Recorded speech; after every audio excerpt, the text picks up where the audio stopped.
글을 잘 쓰려면 어떻게 해야 될까요? 여러분들은 어렸을 때 책을 많이 읽었나요? 혹은 일기를 자주 쓰셨나요? 저는 어렸을 때부터 책과 담쌓기도 했고 어릴 때 일기 같은 거 많이 쓰잖아요. 저는 초등학교 저학년 이후로 일기를 써본 적이 없는 것 같아요. 어렸을 때 책과 글을 멀리 두었던 게 성인이 돼서 얼마나 발목을 잡던지 글 쓰는 게 너무 힘들더라고요. 글쓰기도 책을 많이 읽으면 자연스럽게 늘 것이라고 생각했는데 책을 많이 읽는다고 단기간에 글쓰기가 확 늘지는 않더라고요. 그래서 글쓰기에 도움을 받을 수 있는 책이 있을까 찾아보다가 유시민의 글쓰기 특강을 발견하게 됐는데요. 이번에 소개해드릴 책은 바로 유시민의 글쓰기 특강인데요. 이번에 책은 제가 전자책으로도 보고 있거든요. 대신 이렇게 프린트를 해왔습니다. 오늘은 이 책에 대해서 리뷰를 해보도록 하겠습니다.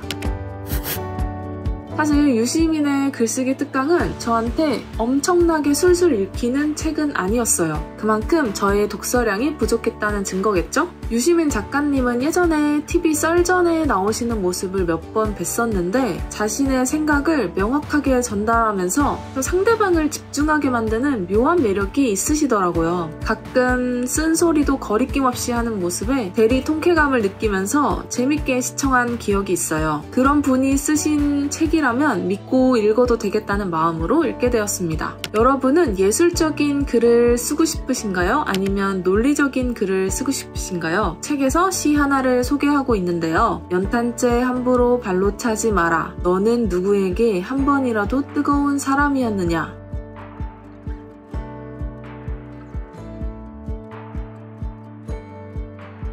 이런 글은 사실 특별한 감성과 언어 감각을 가지고 태어난 사람만이 쓸 수 있겠죠? 이런 예술적인 글까진 아니지만 논리적인 글은 훈련하고 노력하면 쓸 수 있다고 합니다. 그럼 논리적인 글을 쓰는 방법에 대해서 소개해드리도록 하겠습니다. 첫 번째는 잘 쓰고 싶다면 독서광이 되어야 합니다. 많이 읽어야 잘 쓸 수 있다는 것인데요. 아는 만큼 보인다라는 말처럼 많이 읽을수록 다양한 어휘와 문장을 접하게 되고 그것을 습득해 내 것으로 만들 수 있습니다. 저도 매번 글을 쓸 때마다 그 적절한 단어가 생각이 안 나서 애를 먹을 때가 많거든요. 그 원인이 독서 부족이라는 것을 깨달았어요. 글을 잘 쓰기 위해선 일단 다양한 단어와 정확한 문장을 구사할 줄 알아야 하는데 이 독서가 부족하다 보니 쓸 수 있는 단어가 한정되어 있었던 거죠.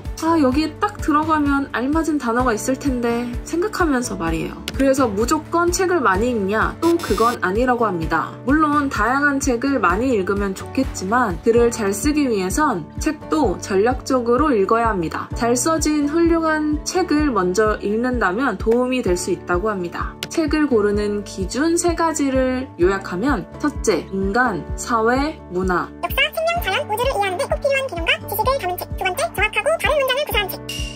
토지, 자유론, 그리고 코스모스입니다. 어휘를 늘리는 동시에 단어와 문장의 자연스러운 어울림을 즐기고 익힐 수 있는 책으로는 박경리 선생의 소설 포지만한 것이 없다고 생각한다 라고 말씀하셨는데요. 유시민 작가님도 우리말 어휘와 문장의 보물창고인 토지만 5번 읽고 나서 글이 달라진 걸 확연하게 느꼈다고 합니다. 이 책들은 한번 보고 잊어버리면 다시 읽어서 머리에 새기고 또 잊어버리면 다시 읽어서 머리에 입력시키게 되면 자기도 모르는 새 그 입력값을 출력하게 된다고 합니다. 저는 금방 실증을 느껴서 한 가지 책을 2번 이상 읽은 적이 없거든요. 맨날 쉬운 책, 읽기 좋은 책만 항상 쫓아다녔는데 그런 책만 쫓아서 읽으면 안 된다는 것을 알았고 또 내 수준에 읽기 어렵다고 피하지 말고 양질의 독서를 통해 독해 실력과 어휘력을 늘리는데 집중해야겠습니다. 추천하신 책 꼭 다음에 한번 읽어볼게요. 두 번째는 많이 쓸수록 잘 쓰게 된다입니다. 글쓰기에도 근육이 있어서 꾸준히 단련을 해줘야 하는데요. 책 읽기보다 사실 더 힘든 게 글쓰기인 것 같아요. 글쓰기 근육을 만들려면 아날로그 방식으로 훈련을 해야 한다. 최대한 옛날 사람들이 하던 것과 비슷한 방법으로 글을 써야 한다는 이야기다 라고 말씀을 하셨는데요. 유시민 작가님은 매일 짜투리 시간을 활용해서 30분 정도 수첩에 글을 쓰라고 합니다. 아무것도 아무것도 아닌 시간 같아도 매일 30분, 매주 엿새 180분이면 3시간이 되고 한 달이면 12시간이 되고 1년이면 150시간이 넘습니다. 글쓰기의 주제와 내용은 본인이 정하기 나름이에요. 버스를 타고 지나가다 풍경을 보고 느끼는 감정을 써도 되고 지나가는 커플을 보고 느끼는 부러운 감정을 담아서 글을 써도 된다고 합니다. 그렇다면 어떻게 하면 잘못 쓴 글을 알아볼 수 있을까요? 쉽고 간단한 방법으로 텍스트를 소리내어 읽어보면 됩니다. 소리를 내어 읽었을 때 뜻을 파악하기 어렵거나 잘 읽히지 않는다면 그 글은 잘못 쓴 글일 가능성이 높다고 합니다.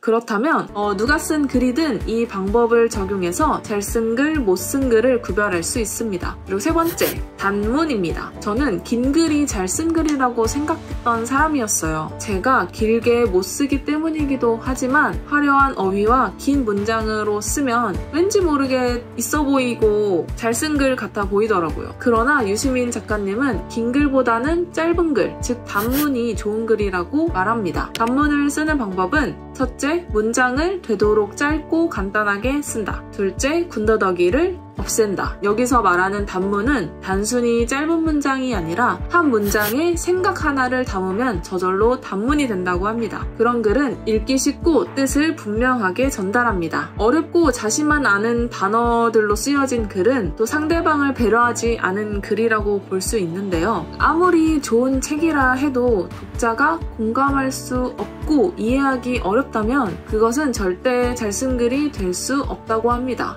참 상대방이 이해할 수 있도록 글을 쉽게 잘 쓰는 것도 능력인 것 같아요. 이 책에서 말씀하신 내용 중 중요한 내용이 너무 많아서 제가 영상에선 다 담지는 못했지만 가장 중요하다고 생각하는 것들을 요약해서 전달해 드렸습니다. 글을 잘 쓰고 싶다면 일단 기초가 되는 책을 많이 읽는 것부터 시작하면 될 것 같아요. 여기서 추천한 책들로 그리고 하루 30분 정도는 시간을 내서 글 쓰는 연습을 필수로 해야 될 것 같습니다. 화려한 기교가 아닌 담백한 글로도 내 감정을 상대방에게 잘 전달할 수 있는 그런 글을 쓰는 사람이 돼보고 싶습니다. 그럼 오늘 영상 끝까지 봐주셔서 감사하고요. 다음 영상으로 돌아올게요. 안녕! 인사해.